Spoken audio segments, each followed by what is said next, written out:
Hello, I'm Tom Wilkinson, and welcome to the Thinking in English podcast, a podcast aimed at intermediate to advanced level English learners. In this episode of Thinking in English, I want to talk about Clubhouse. Clubhouse is a social media application that has become incredibly popular over the last few weeks. Entrepreneurs, investors, and creative people are all using the site to host discussions, conversations for thousands of listeners. However, it is an exclusive platform, and all users need to be invited before they can join. What is Clubhouse? Why is it so popular at this moment? What does the future hold for the application? But first, why not follow the Thinking in English Instagram? Thinking in English podcast, or the link is in the description. And you definitely should look at our blog, thinkinginenglish.blog, for all transcripts and bonus content. Here is today's vocabulary list. As always, the written list is available in the description of the podcast and also on our blog, thinkinginenglish.blog. To take something by storm. To take something by storm. This phrase means to be very successful in a particular place or among a particular group of people. For example, jazz took London and Paris by storm in the 1920s. Exclusive. Exclusive. Limited to only one person, a few people, or a group of people. For example, this room is for the exclusive use of guests. Moderator. Moderator. A moderator is someone who makes certain that a formal discussion happens without problems and follows the rules. For instance, he was the moderator for the presidential debate. To gossip. To gossip. To talk about other people's private lives. For example, stop gossiping and do your work. Entrepreneur. Entrepreneur. An entrepreneur is someone who starts their own business, especially when this involves seeing a new opportunity. For instance, he is a talented entrepreneur who has started over 100 businesses. Nuanced. Nuanced. A quality of something that is not easy to notice, but may be important. For instance, the actor gives a beautifully nuanced performance in a tricky role. Dialogue. Dialogue. A serious exchange of opinion, especially among people or groups that disagree. For example, we have held a number of meetings and the dialogue is ongoing. And finally, capacity. Capacity.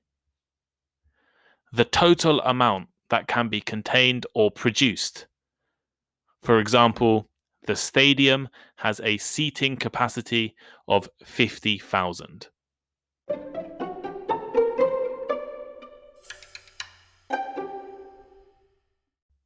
Over the last few weeks, a new social media application has taken the internet by storm.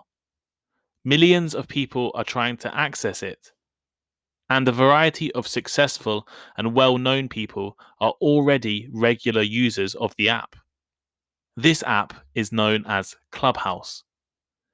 Clubhouse is a social networking app based on audio chat, where users can listen into conversations, interviews, and discussion between interesting people on a number of different topics.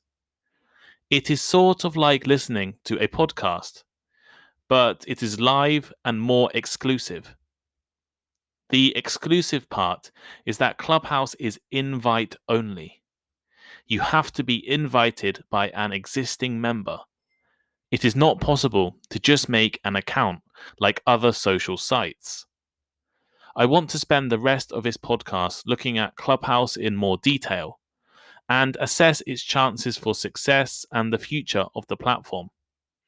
Before I get into this episode, though, I just want to say that I don't currently have Clubhouse.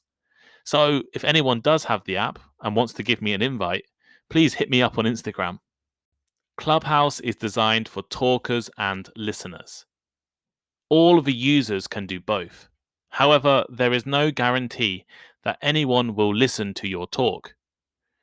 The app has hosted conversations and discussions by Tesla owner Elon Musk, world-famous talk show host Oprah Winfrey, and even Facebook founder Mark Zuckerberg.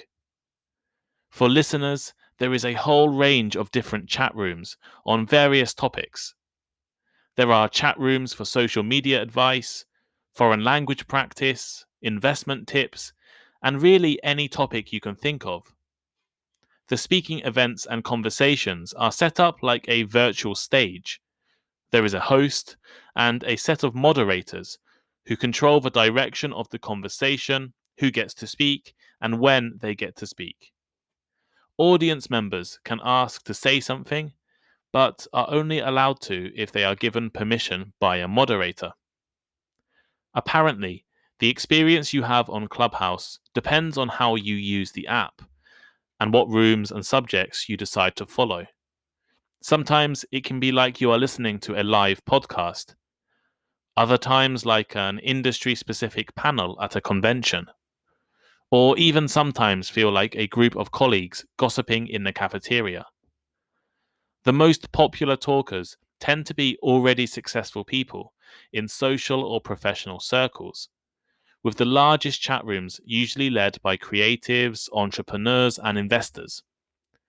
Whereas platforms like Twitter are designed to give every user the same abilities, Clubhouse is more exclusive and closed.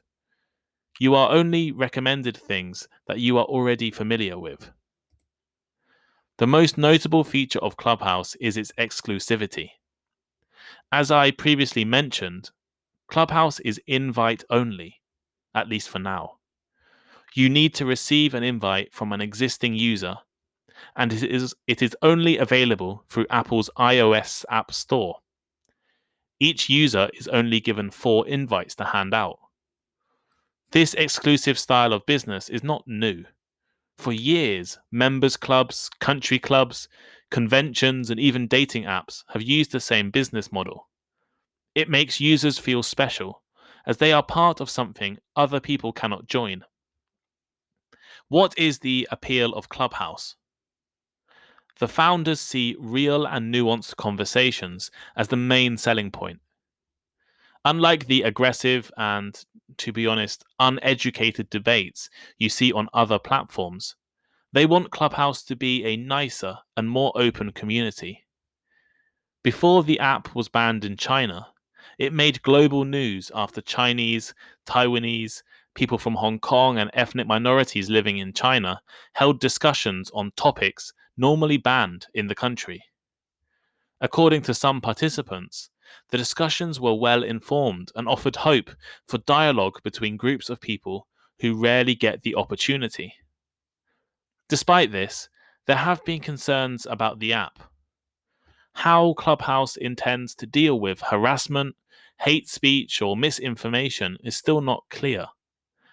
There have already been issues last year with racism and anti-Semitism. As Clubhouse grows, it will likely experience more of the problems that large social media platforms already have. What is Clubhouse's future? The owner claims they are working on making the app available to more people and to Android users.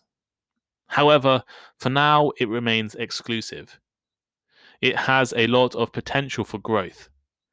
There are already people willing to buy invites to the app if they don't know any current users. More regular users are also trying to access the site. In fact, students from Korea and China have talked to me about Clubhouse in the last week. Elon Musk's talk on January 31st completely filled the chat room's capacity. The app has over 3 million downloads and more than 2 million users. Although this is far less than rival social media platforms like Facebook, Twitter, Reddit, it is really encouraging.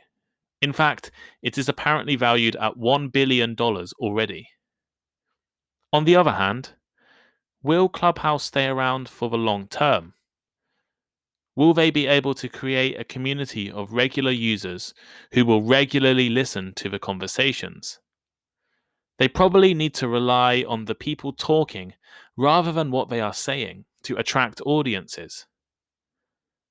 Because the content is live, and live discussions are not always the best informed, or the content is not always the best or well planned, people need to be attracted by the speakers, because the content itself might not be good enough.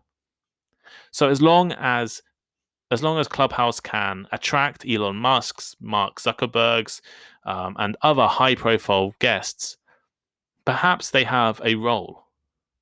Perhaps the app has found a role in our society that is currently struggling with the pandemic. The internet has become the most important thing in so many people's lives over the last year.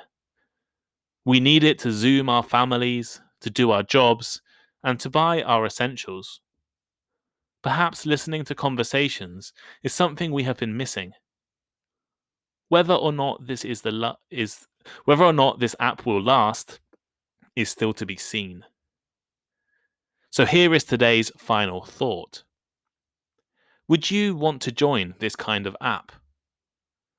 It sounds like there are a lot of opportunities to listen to interesting and useful content. It does, however, also seem to need big names and big stars to attract new members and interest. If those big names stop appearing, will they be able to last? As I already mentioned, I'm not a member of Clubhouse. So if any of you are members, please invite me. I would love to check out the app myself. Thank you for listening. Thank you for listening to today's episode of Thinking in English.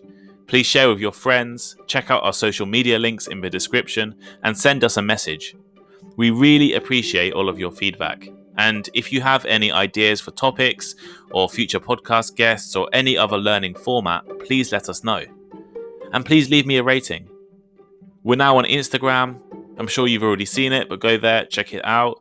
Lots of good content about vocabulary, pronunciation, and grammar. And Instagram is a great way to contact me. It's Thinking in English Podcast on Instagram, or the link is in the description. Also, all of the transcripts of the podcast are now available on the Thinking in English blog. Vocabulary list, comprehension questions, and all of the articles are there for you to read. That link is also in the description, so please check it out too. Thank you, and see you next time.